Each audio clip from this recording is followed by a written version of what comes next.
Bueno, y vamos a visitar el convento de las Cruces. Aquí es donde se funda Querétaro también.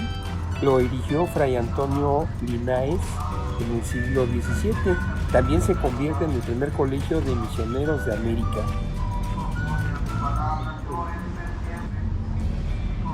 De este colegio de misioneros de América sale Fray Junípero Serra.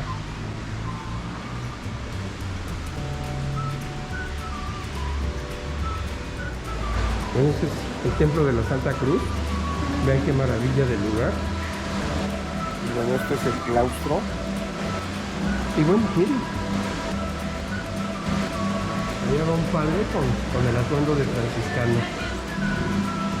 Y bueno, maravilloso este lugar. Miren, por aquí vemos al padre en una misa que está llevando a cabo en este momento. Fabuloso lugar. Estamos viendo en este momento el padre Juan que está llevando a cabo la misa aquí en el templo de las Cruces.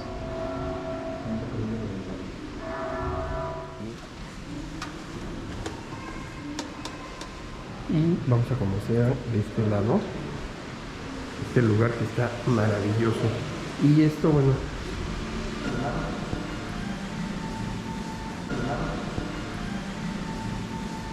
miren, vamos a conocer esta parte. Es impresionante. Y de este lado estamos viendo la sacristía. Obviamente no puedo entrar, pero estamos viendo a la Virgen del Pueblito. Y bueno, todo esto es una salita antes de la sacristía, aquí en la Santa Cruz de los Milagros. Vean qué maravilla.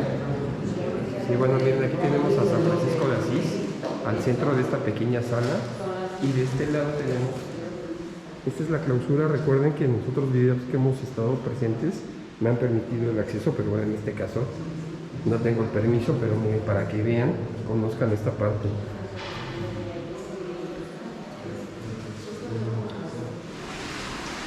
Maravilloso lugar.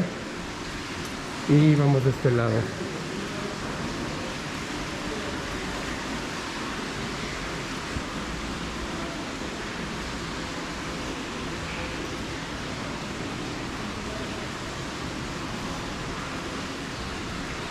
Nada más fabuloso.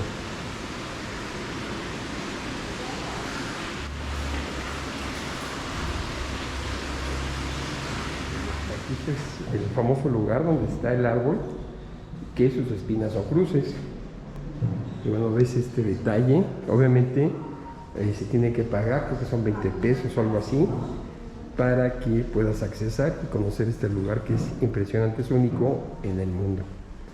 Aquí vemos un cuadro donde están los diferentes tamaños de las cruces, que son espinas del árbol, obviamente.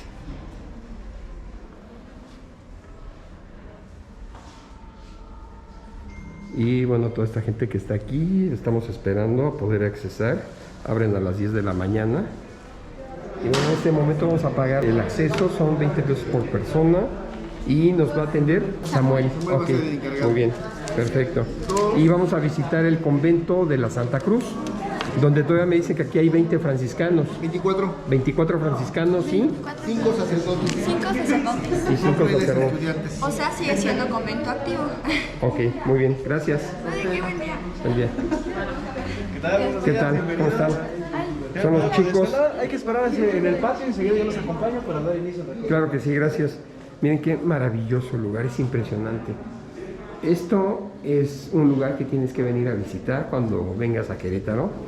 Aquí vamos a conocer el famoso árbol donde sus espinas es una cruz. Esto es parte del convento. Fabuloso lugar. Ahí tenemos a Fray Antonio Margil de Jesús Ros, 1657-1726, guardián del convento de la Santa Cruz de Querétaro. Y bueno, sus fechas cuando fue el guardián fue de 1697 a 1700 y es fundador del Colegio Apostólico de Propaganda Fide en Guatemala. en 1701, fundador del Colegio Apostólico y Propaganda Fide en Zacatecas en 1707. Antes que nada, buenos días, sean bienvenidos al convento de la Santa Cruz. Mi nombre es Samuel y voy a ser su guía durante el recorrido. Vamos a conocer primero al padre Fray Antonio Margil de Jesús. Él fue un misionero franciscano que vino desde España para evangelizar el Nuevo Mundo. Esto fue en 1683. A él se le apodaba también como el hombre de los pies alados, debido a que caminaba grandes distancias en poco tiempo. Se dice que él llegó a caminar por Costa Rica, Guatemala, Honduras, El Salvador, México y Estados Unidos. Al pasar por estos lugares también colabora con la fundación de algunos colegios de propaganda fide. Entre ellos destaca el Colegio de Guadalupe, que está en Zacatecas, el de Cristo Crucificado, que está en Guatemala, y el de aquí del convento. En el convento de la Cruz se fundó el primer colegio apostólico de propaganda fide en América, en ese mismo año de 1683, por Fray Antonio Linás, junto a Fray Antonio Margil y otros 26 franciscanos. Finalmente, a Fray Margil es a quien se le atribuye el árbol que da espinas en forma de cruz, que justamente vamos a ver más adelante aquí en el recorrido. Bien. Por acá tenemos la estatua de Fray Antonio Linás, que les mencionaba hace rato, que pues bueno, realmente él es el fundador del Colegio de Propaganda Fide de este convento. Él era el padre guardián en aquel entonces del convento de la Cruz, así que se le atribuye principalmente a él la fundación. Ahora, en este tipo de colegios de propaganda fide, pues como lo dice su nombre, la palabra fide en latín significa de la fe, por lo tanto eran colegios de propagación de la fe. Así que los frailes, en este caso franciscanos, pues estudiaban o se preparaban para misionar, para evangelizar. Ese es el objetivo principal. En la actualidad, como les decía, pues los frailes están estudiando para ser sacerdotes, así que pues bueno, como tal el colegio de propaganda fide pues ya ha cambiado. Ya, como saben, pues es como tal un convento. Pues les platico un poquito más a detalle acerca de cómo vivían, cómo viven actualmente aquí en el convento y también cómo es que estudian en la actualidad. Más que nada esto es algo que ha cambiado, ya que pues, la actualidad funciona por medio de universidades como tal. ¿Vale? Frailes, pero pues también cuando hay retiros o por ejemplo catecismo, pues la pueden utilizar sin ningún problema. Así que aquí se sigue utilizando por si tenían duda.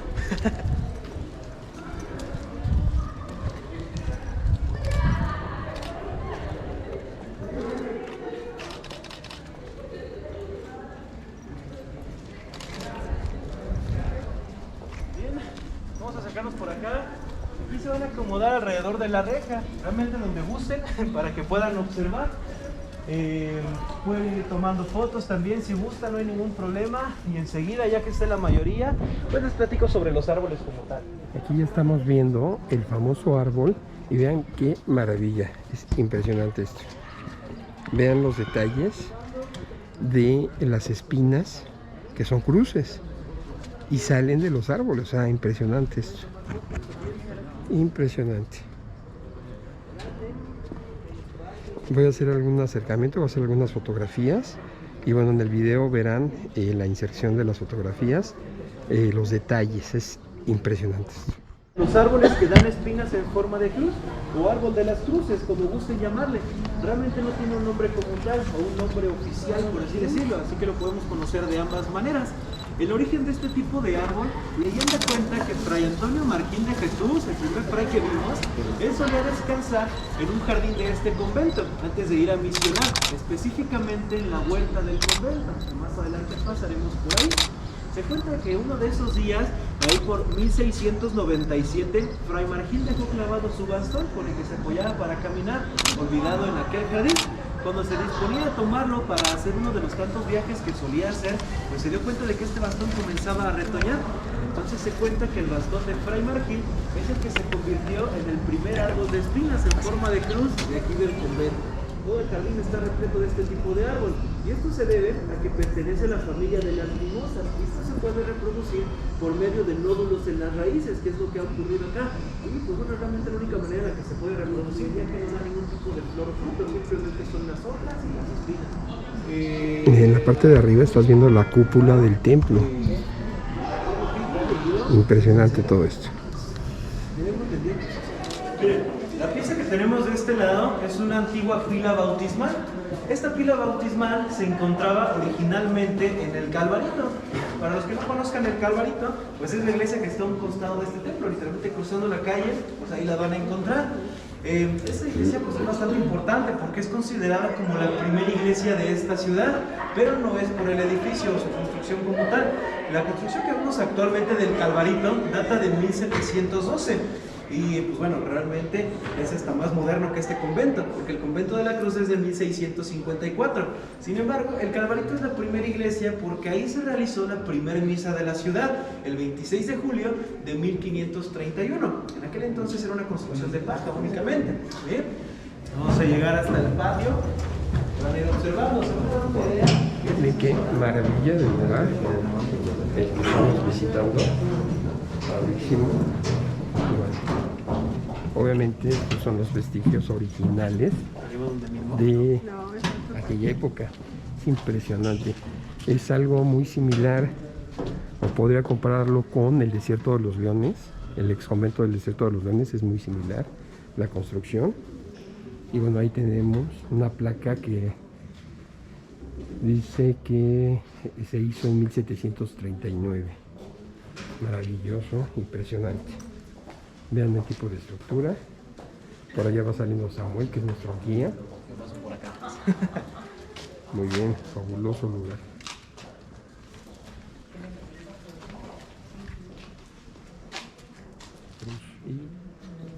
Estos, Samuel, son los vestigios reales del convento de aquella época.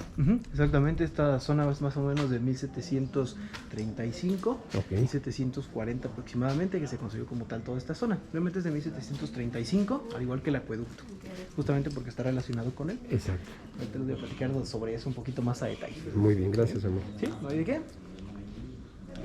Bien, este patio donde nos encontramos, no sé si hayan escuchado sobre él, pero lo conocemos como el patio de aguas. Se le conoce de esta manera porque aquí es donde desembocaba el agua que provenía del acueducto de la ciudad, de los arcos. Es decir, aquí es donde termina realmente el acueducto.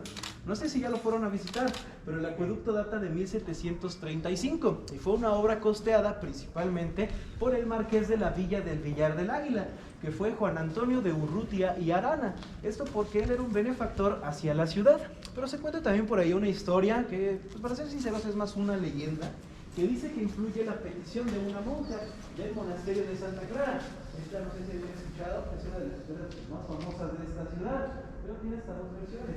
Y justo la más famosa, pues la más falsa realmente. La más famosa dice que el marqués estaba enamorado de esta monja. Ella al enterarse va con su director espiritual y le aconsejan que le pida al marqués pues una obra que trajera agua, ya que había una fuerte escasez en aquel entonces. Y el marqués bajaba hacia la pila y a partir de aquí todo funcionaba por medio de tuberías. En aquel entonces utilizaban tuberías de barro. No sé si se dieron cuenta, pero por acá tenemos un tubo de barro que está expuesto. Puedan ver, no hay problema. Justamente el que tenemos por acá. Así era la tubería del convento y de la ciudad. Tiene un poquito de hierba, ¿no? Pero eso ahorita les va a tocar a mi compañero limpiar. Pero ese es el tubo de barro, ¿muy bien? Por este tipo de tuberías, el agua pasaba primero por todas las pilas y fuentes de este convento y terminaba finalmente en las diferentes fuentes públicas y privadas de la ciudad, lo que es actualmente el centro histórico. Entonces ahí pueden encontrar todavía estas fuentes. Originalmente eran 62, incluyendo las... Originalmente aquí había 4 relojes solares, uno para cada estación del año y pues bueno, uno en cada columna. Como pueden ver, en la columna que está hasta el final, pues no hay reloj y el siguiente está pues un poquito dañado. Esos dos fueron destruidos durante los años de 1867 hasta 1946, porque durante este tiempo el convento de la Cruz fue utilizado como un cuartel militar. Aquí estuvo primero el ejército imperial mexicano del emperador Maximiliano de Habsburgo, y ya más adelante vamos a hablar un poquito sobre él, ya que bueno, también estuvo aquí en el convento. Inmediatamente después estuvo el ejército republicano. También durante la Revolución Mexicana y durante la Primera y Segunda Guerra Mundial se siguió utilizando como un cuartel militar, así que muchas cosas fueron destruidas. En general, pues estructura del convento, como pueden ver hay unas partes que se reconstruyeron, otras partes que ya no. Pero además también fueron destruidos tanto estos relojes solares como algunas obras de arte, algunas pinturas. Ya más adelante les platicaré sobre esto. ¿Bien? Entonces, los 2 relojes solares que se conservan, pues funcionan relativamente para todo el año. El que está aquí en medio es el único que funciona correctamente, el único que funciona pues al 100%, por así decirlo. Este reloj funciona, pero únicamente en la estación de invierno. Esa estación es la que pertenecen. A veces funciona incluso desde otoño, más o menos a mediados de otoño ya empieza a funcionar también. Obviamente con fallas de precisión, porque no es su estación, pero nos deja ver cómo funciona un reloj solar. Como pueden ver, ahorita podemos ver funcionando el que está ahí al fondo. Pero eso está un poquito curioso, porque se supone que es de primavera, pero en verano también de vez en cuando funciona. Y pues ahorita se supone que ya estamos en otoño y pues también está marcando, ¿no? Entonces, no sabemos exactamente cuál sea la razón por la que funciona de esta manera. Seguramente se movió el ángulo en el que está construido o algo similar, pero hasta eso funciona relativamente bien. Marca la hora con cierta precisión, pero únicamente como de las 8 de la mañana hasta las 2 o 3 de la tarde. Ya después el sol no le da para que proyecte sombra. Pero bueno, en el convento, aquí llegan a vivir alrededor de 150 hasta 200 frailes, más o menos. Igual el convento, pues seguramente se han dado cuenta de que pues sí es grande, pero está más o menos a la mitad del tamaño que tenía originalmente. El tamaño original, el tamaño máximo que alcanzó este convento fue literalmente donde terminan los arcos, digamos, los arcos grandes del acueducto, de ahí de la avenida. En la actualidad, pues ya llegan alrededor de 20 a 30 frailes, más o menos, para que vean el contraste, ¿no? Bueno, en fin, esta cocina, como pueden ver, también está construida con la cantera rosa que les decía. Esta cantera rosa, pues también tiene la propiedad de ser fría, es bastante fresca.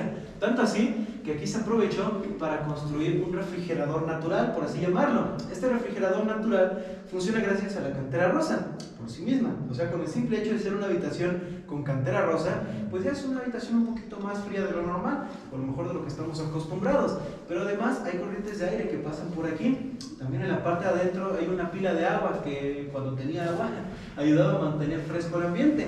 Así que todo esto en conjunto hacía una habitación mucho más fría de lo normal, lo suficiente para poder conservar alimentos. Bien, muestra de una celda o una habitación de fraile franciscano, pero ese es el modelo de hace aproximadamente 2 siglos. Esa es la manera en la que vivían los frailes aquí en el convento en aquellos tiempos.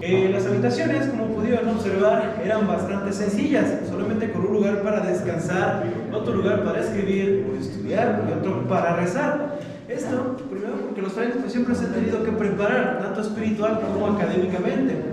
Las habitaciones, además de que eran así de sencillas, en la actualidad siguen siendo así de sencillas también. Son muy parecidas a las habitaciones actuales, muy similares, pero obviamente con muebles actuales, muebles modernos.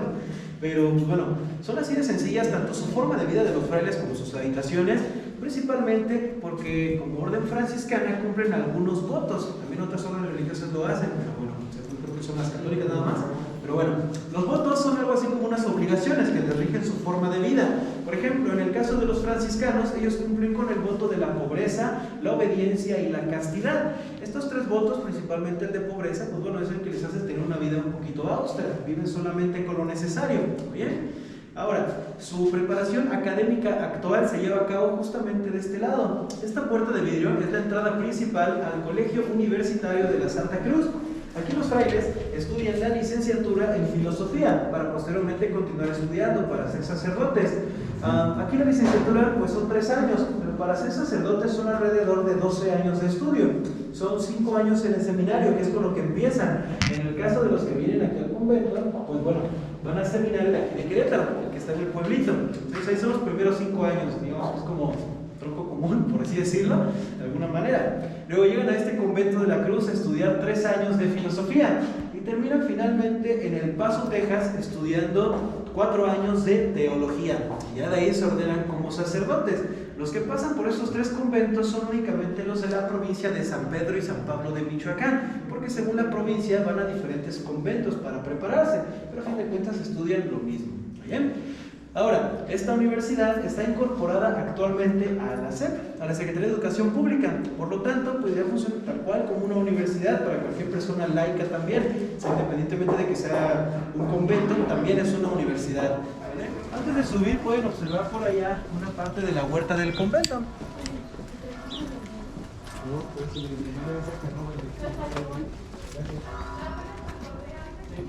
Bueno, en este lugar, esta zona donde nos encontramos, pues es un aljibe o una cisterna, como guste llamarle.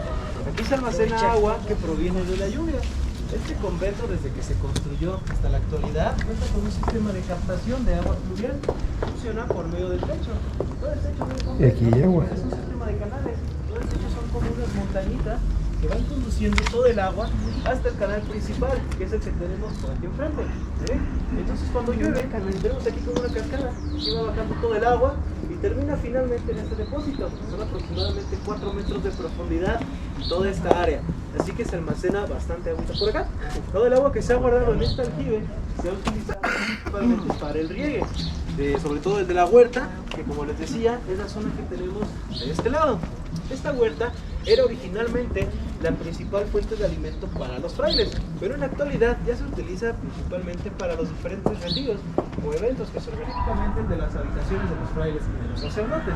Son dos claustros diferentes, ¿vale? De los sacerdotes siempre son 6, si no me equivoco, siempre son 6 sacerdotes, y de frailes es uno que sí varía. Como les decía, algunos el año el ciclo pasado, pues todavía julio, había 20 frailes. Pero pues ya los del tercero ya se fueron quejas. Y del primero creo que nada más llegaron 3 frailes nuevos, así que yo creo que nada más va a haber alrededor de unos 10 frailes este año. Estas pinturas que estamos observando son algunas pinturas de las que sobrevivieron a la estancia de militares aquí en el convento. Como les había mencionado, cuando hubo militares, muchas pinturas, además de generar la estructura del convento, pues fueron destruidas. Ahorita, por cuestiones de los diferentes eventos que se están realizando, no pudimos acceder a una habitación. Ahí podíamos ver una pintura que se apoda como el Cristo balaceado, porque tiene marcas de bala. No disculpa por eso, ¿no? Son cosas de evento que se hacen de repente por acá. Pero bueno, las pinturas en general aquí del convento, ya que fueron destruidas porque las solían utilizar como un tiro al blanco, como para probar su puntería en aquel entonces.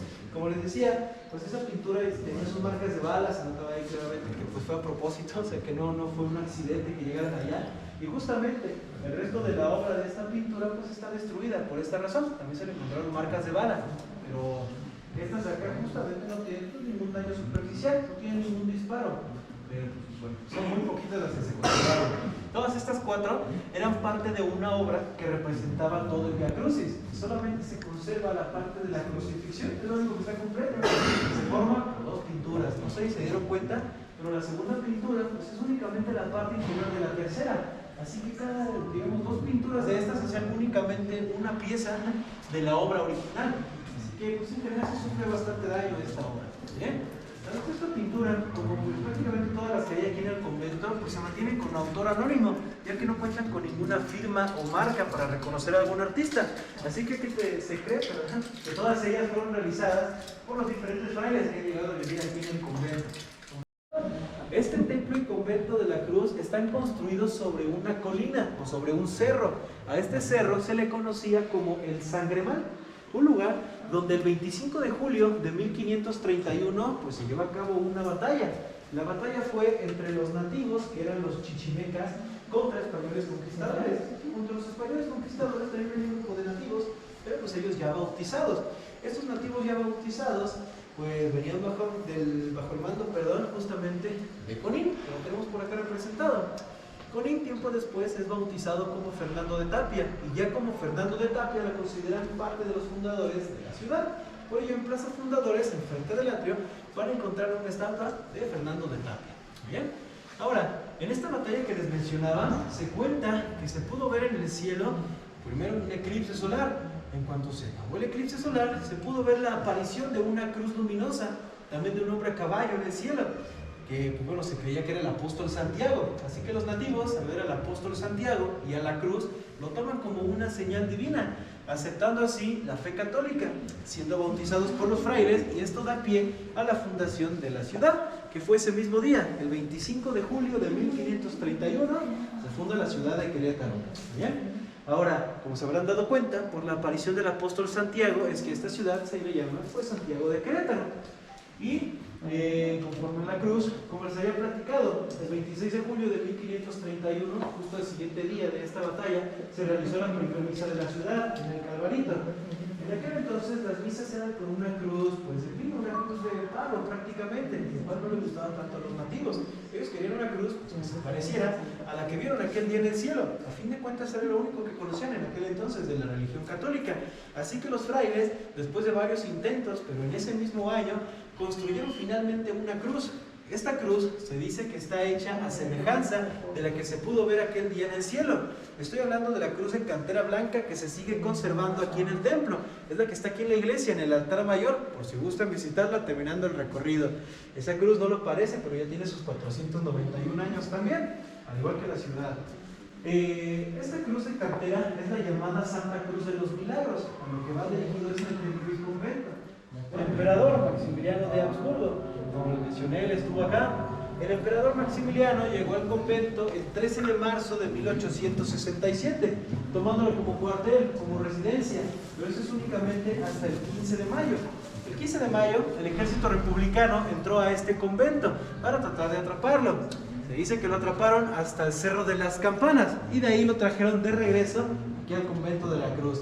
Se le encerró en su misma habitación del 15 al 17 de mayo de ese mismo año. Por eso es una prisión provisional, ¿vale?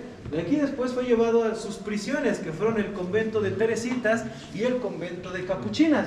De ahí él es juzgado en el Teatro de la República y finalmente es fusilado el 19 de junio de 1867 en el Cerro de las Campanas, junto a sus generales Miguel Miramón y Tomás Mejía, dando fin al Segundo Imperio Mexicano. Si tenían duda, todos estos lugares que les mencioné están también aquí en el centro histórico y todos son visitables. Hola, paz y bien. Yo me llamo Fray Armando para servirle. También Fray. Fray Andrés. Fray Andrés, a ver, Fray Andrés, ¿nos puedes platicar todo este tema? ¿Cómo se prepararon? Bueno, es nuestra forma de vida, ¿verdad? Requiere una formación permanente a partir de una formación inicial.